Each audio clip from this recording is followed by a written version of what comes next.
চোখে পানি, বাবার চোখে পানি। কিরে মা? বলে সন্তান আছে কোথায়? খবর নাই। সব ঘরের মধ্যে ঈদের বাজার, সেমাই চলে, চিনি আছে, সব মা বাবার গায়ে নতুন কাপড়। আমার নতুন জামা কাপড়ের খবর নাই, সন্তানেরও খবর নাই। কোথায় যেন বিবাহ করে চলে গেল, কোনো খোঁজ খবর নেয় না। অথচ এই সন্তান লেখাপড়া করতে গিয়ে আমি মা কত রাত ঘুমাই নাই। আমি মা ওর পরীক্ষার সময় রাত জেগে জেগে মাওলার কাছে কান্না করেছি, দোয়া করেছি। ওই মা তুমি বন্ধু আর বান্ধবীদের নিয়ে ঢাকার পার্কে পার্কে আড্ডা করো, ঈদের আনন্দ করো, অথচ গ্রামের বাড়িতে মা বাবার ঈদের আনন্দের খবর নিলাম না।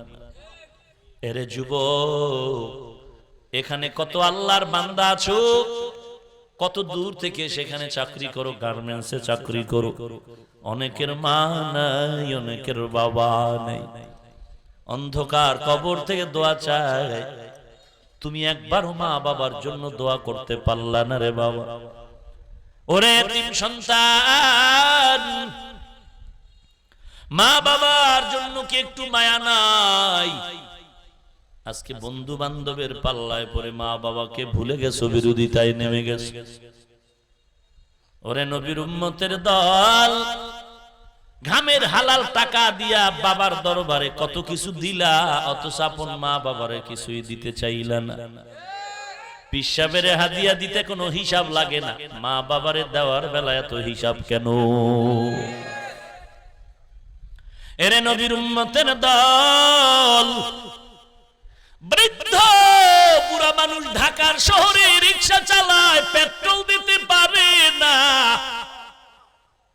রিক্সায় উঠেছে একজন টুপিওয়ালা বান্দা, বুড়া মানুষ, গামছা কোমরে বেঁধে রিক্সা চালাচ্ছে, মেশিন নেই, পাও দিয়ে পেট্রোল দেয়, ঘাম পরে ঘাম, শক্তি নাই, একটা পেট্রোল দেয় আর একটা দিতে কষ্ট হচ্ছে। এরে বুড়াই, বুড়া বয়সে ঢাকার শহরে রিক্সা চালাও কেন? বুড়া জবাব না দিয়া ফোফায়া ফোফায়া কান্না শুরু করল। কিসের চোখের পানি ও বুড়া? মনটা খুলে বলো। বুড়া বলে, হুজুর বলে কি লাভ? হুজুর বলে, কিছু যদি লাভ নাও হয়, আমি তোমাকে কিছু করতে না পারলেও তো মাওলার দরবারে দোয়া করতে পারবো রে বুড়া।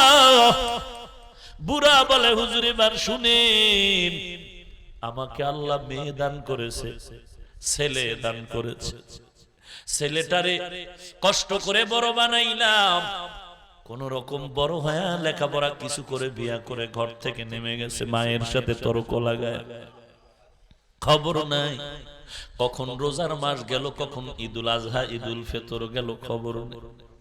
হুজুর ওর মা সপ্তাহ যায় 2-3 দিন ভাত মুখের কিনারায় নেয় না। সন্তানের জন্য শুধু কান্নার আওয়াজ। আর এদিকে আবার 2টা মেয়ে, আল্লাহর শুকর, একটা মেয়ে বিবাহ দিয়েছি, শান্তির জীবনে আছে, কিন্তু ছোট মেয়ে নিয়ে বড় টেনশন হয়ে গেল। মেয়েটারে বিবাহ দিতে গেলাম, দেওয়ার পর একের পর এক যৌতুকের আবদার। মেয়েটাকে বলতেছে, বাড়ি আসে বারবার, টাকা দাও টাকা দাও। মেয়েটা কয়েকবার বুঝায় বুঝায় দিয়েইলাম, এরপরে দেখি একদিন মেয়েটা কান্না করে করে ঘরে হাজির হয়ে গেল। চোখের পানি ছেড়ে বলে, মা তাকায় দেখো, তোমার জামাই আমাকে কত প্রহার করেছে, আঘাত করেছে, টাকা যদি না দাও তোমার জামাই আমাকে রাখবে না। মা চোখের পানি ছেড়ে কান্নায় বিভোর, এক তো ছেলের শোক, অপরদিকে মেয়ের কান্না। হুজুর আমি আবার বুঝায় শুনে হালকা কিছু টাকা দিয়ে দিলাম। কয়েকদিন আগে আবার মেয়েটা ঘরে আইসা মায়ের কাছে পিঠের জামাটা উঠায় কান্না করে, মাগো তাকায় দেয় পিঠের চামড়া গুলোর অবস্থা। 50,000 টাকা যৌতুকের দাবি করেছে, না দিলে আমাকে রাখবে না। হুজুর আমি মায়ের কান্না, ওই মেয়ের কান্না আর মেয়েটার মায়ের কান্না দেখে সহ্য করতে পারি নাই। আমি বাধ্য হয়ে রিকশা নিয়ে রাস্তায় নেমেছি। রাতের ঘুমকে আমি হারাম করে দিয়েছি। আমার খানা নাই, ঘুম নাই। এত কষ্ট হওয়ার পরেও আমি চাই আমার মেয়েটা যেন শান্তিতে বসবাস করতে পারে। এরে নবীর উম্মতের দল, কোথায় চলছো? এরে যুবক, ও বেহায়া হয়ে গেছো। নারীর অধিকারের স্লোগান দিচ্ছ, আবার নারীর উপরে জুলুমের স্টিম রোলার চাপায় দিয়া আবার গরিবের উপরে জুলুম করতেছো। আল্লাহর কসম, ওই ঘরে শান্তি হবে না রে বাবা। একটু রেডি থাক, তোর সন্তানও কিন্তু তোর গলায় ছুরি ধরবে। তুই যা করবি তা করবে যদি তওবা না করো। এরে মুমিন, দুনিয়াটা কিছুই না, আল্লাহর কাছে তওবা করো। মদিনার নবীর আদর্শের মালাটা গলায় লাগাও। ইহুদি কুকুর কিনে ফেললো, উদ্দেশ্য বড় খারাপ। এই কুকুরটারে লালন পালন করে বড় বানায়া মদিনার নবীরে চিরবিদায় করবে এই কুকুরের মাধ্যমে। 2 থেকে 2.5 বছর কুকুরের বয়স হয়ে গেল। একদিন ইহুদি নবীজির দরবারে গিয়া বলেন, ও মদিনার নবী, আমার বাড়ি এক বেলা মেহমান হবেন। নবী চিন্তায় পড়ে গেলেন, আমি আলামিনের জন্য রহমত। নবী হইয়া ইহুদির বাড়ি কিভাবে দাওয়াত খেতে যাই? আল্লাহ জানায় দিলেন, নবী ইহুদির বাড়ি যাওয়াটাই হেদায়েতের কারণ হবে। মায়ার নবী ফিরে দিলেন, আবার ডাকলেন, ও ইহুদি ভাই, যাও, কালকে তোমার বাড়ির মেহমান হয়ে যাব। ইহুদির মনে খুশি, মুহাম্মদের বিদায় করে দিবে। যতই ছল চাতুরি করো না কেন, রাখে আল্লাহ, মারে কে? মারে আল্লাহ, রাখে কে? যতই ষড়যন্ত্রের জাল বিছাবি, পারবি না রে মুমিন। আমার মাওলার ক্ষমতার সামনে তুই কিছুই না। কই নমরুদ, কই হামান, কই কারুন, কই ফিরাউন, কই সাদ্দাত, কই গাদ্দাফি, কই সাদ্দাম, কই বুশ, সবগুলো ধ্বংস হয়ে গেল।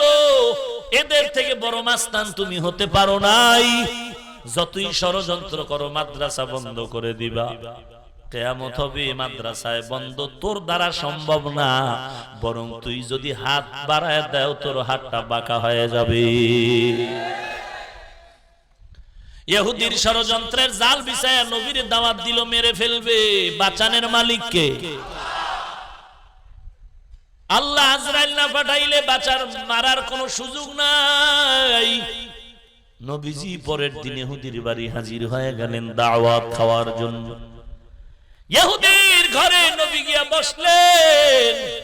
কেমন মায়ার নবী আমার! নবী যখন চলতেন, মেঘের খণ্ড মাথা মুবারকে ছায়া দান করে। ইহুদি এবার নবীরে বসাইয়া পেছনে চলে গেল, কুকুরকে ডাক দিয়া বলল। কুকুর তো আবার শিকারী মালিকের ভক্তদের মধ্যে কুকুর বড় দামি। ওর জীবন দিয়া হলেও মালিকের আবদার রক্ষা করবে, মালিকের সাথে গাদ্দারি করবে না কুকুর। এবার মালিক বলে, কুকুর, দীর্ঘ 2-2.5 বছর পর্যন্ত তোরে খানা দানা খাওয়ায় তোরে বড় বানাইছি, টার্গেট একটা, তুই আমার কথা মতো চলবি। কুকুর বলে, হ্যাঁ চলবো। বলে, তাহলে চলতে যদি চাও, আমার খানা আমার ঘরে থাকি আমার কথা মানবি না, হতে পারে না। তাড়াতাড়ি রেডি হয়ে যাও, আমার সামনের রুমে একজন ব্যক্তি বসা আছে। তুমি প্রশ্ন ছাড়া তাকে কামড়ায়া যেভাবেই পারো পৃথিবীর থেকে বিদায় করে দিবে। ইহুদির কথা মানতে গিয়া এই কুকুর সামন দিকে কদম বাড়ায়, কিন্তু জানে না কে সামনের রুমে বসে আছে। কুকুর এক কদম সামনে দেয়, কেমন যেন অটোমেটিক আবার পিছনের দিকে ব্যাক হয়ে যায়। আবার আগে, আবার পেছনে যায়, আবার সামনে, আবার পেছনে, এমন করে করে দীর্ঘ সময় লাগায়। একটু সামন দিকে যখন গেল, নজরটা দিয়া তাকায়, দেখে রাহমাতুল লিল আলামিন বসে আছে। কুকুরের চোখের পলক আর নড়েও না, মায়ার নবীর চেহারার দিকে তাকায় আছে কুকুর।